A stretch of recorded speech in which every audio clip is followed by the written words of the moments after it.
All right, so during the call, what you want to do is identify yourself as a CCLA volunteer, which is written out in the script, so you'll have a reminder of that. Remind the client when and where they received assistance last year to provide the previous navigator's name and ask if they want an appointment this year. You can use ncnavigator.net to schedule this appointment for the consumer to meet with a navigator. And sometimes the same navigator they met with the previous year is available this year, and they may prefer an appointment with that navigator. So be sure that if that individual is available and the time works for the consumer, to go ahead and schedule them with the navigator they've met with before.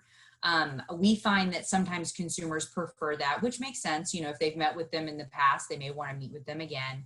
But if there is not an appointment available with that particular navigator, unless they request it, I think it's okay to schedule it with a different navigator. I think that would be fine. And I also want to note at this point, I, in the past, took a lot more appointments than I do currently.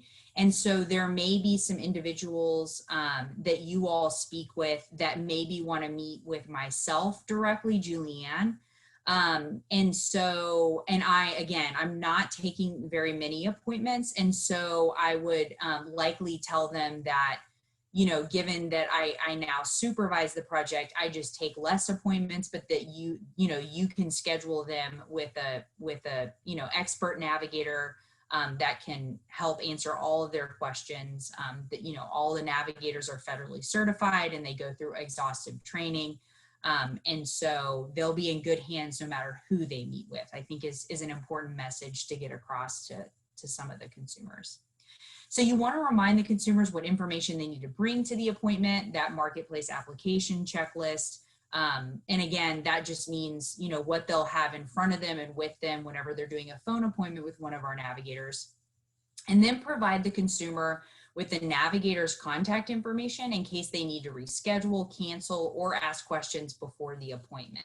So you'll have that on the navigator contact list. You'll have that information to provide to them. We'll provide you with all the navigators' email addresses as well as their direct dial phone numbers.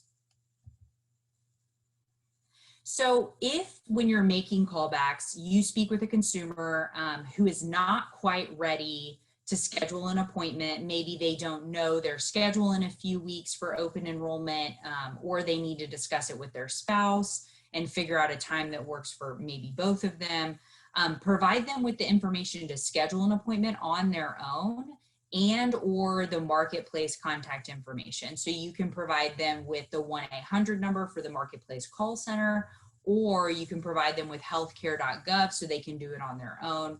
And then let them know if, when they're going through that process, if they have additional questions or they run into a spot where maybe they're not sure how to answer something, that they are welcome to then meet with a navigator to help them with that process.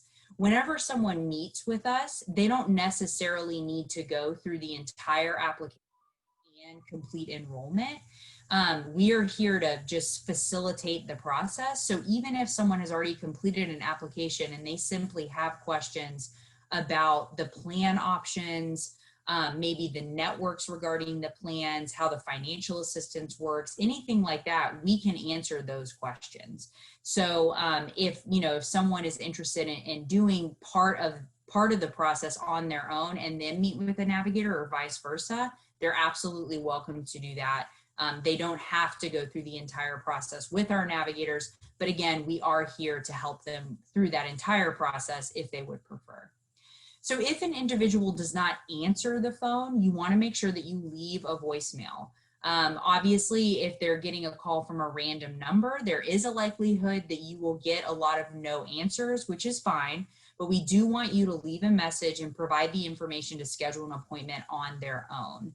So on every voicemail that you leave, you want to leave the statewide appointment number, the 855 phone number, that 855-733-3711, and the website ncnavigator.net so they can schedule it on their own. And just keep in mind that even though you're leaving that information for them, if they don't do that follow-up, we will go back through our callback list And because this individual didn't answer and we left a voicemail, they will receive a second and possibly a third phone call for follow-up. So just keep that in mind whenever you're going through the calls.